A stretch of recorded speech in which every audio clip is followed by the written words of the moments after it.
This surgery unit was a donation from Germany. It came after years of hard work done by Aletta Sofa.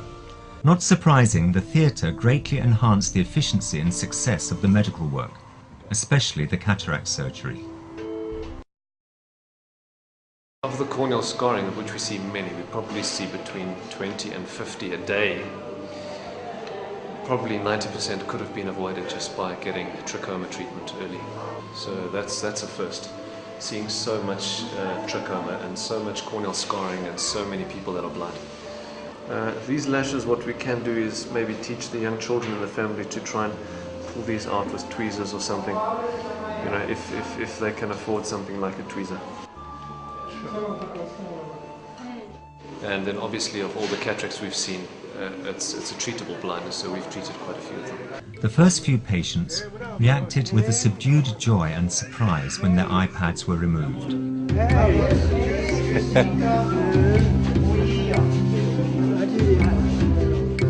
One patient we treated, a boy of about 12 years old, suffered from epilepsy and had cataracts. Because he's had a cataract since the age of 2, his vision won't be perfect, his eyes got a bit lazy, but he definitely sees much better. He can see people now and he can navigate himself, so that's great. His response was absolute shock and amazement.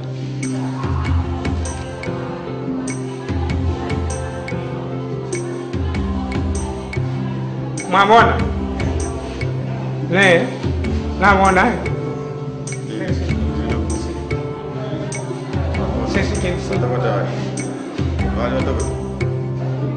For another man, it was like a dream, and he asked, "Will it continue like this?" What can you see?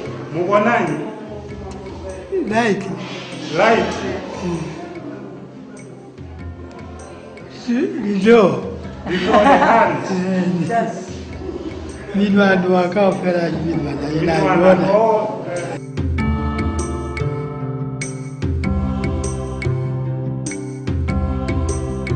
I saw a little old man who was so afraid. He was shaking.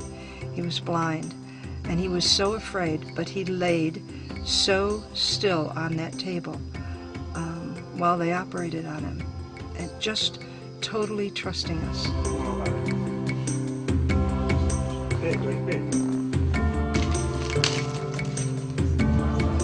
And in the end, when he could see, he danced.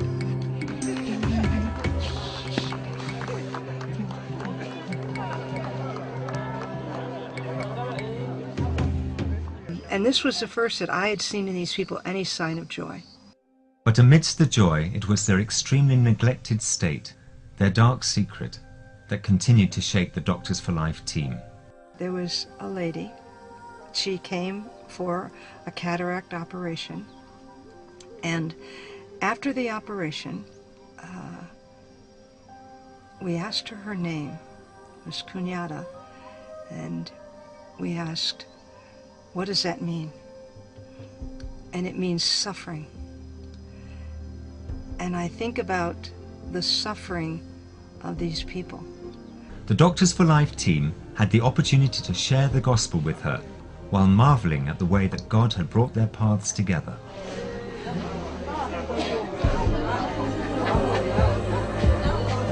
She too received her sight again.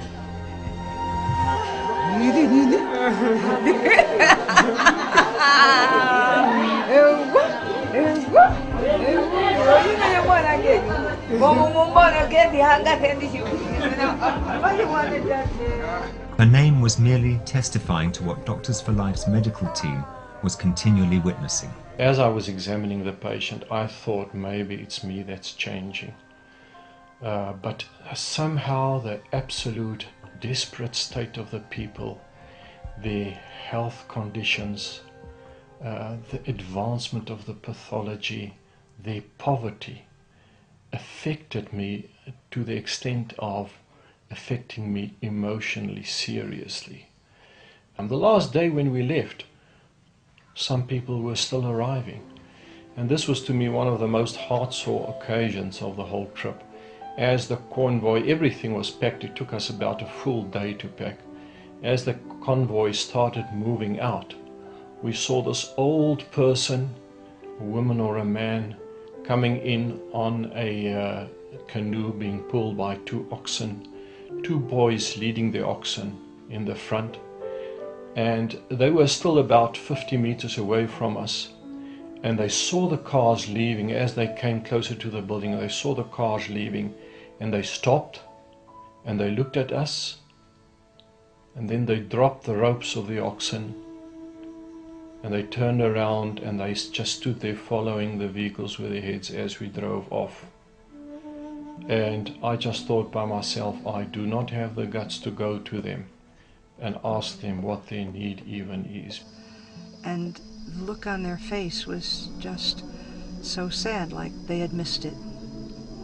And you wanted to cry because you wanted to stay there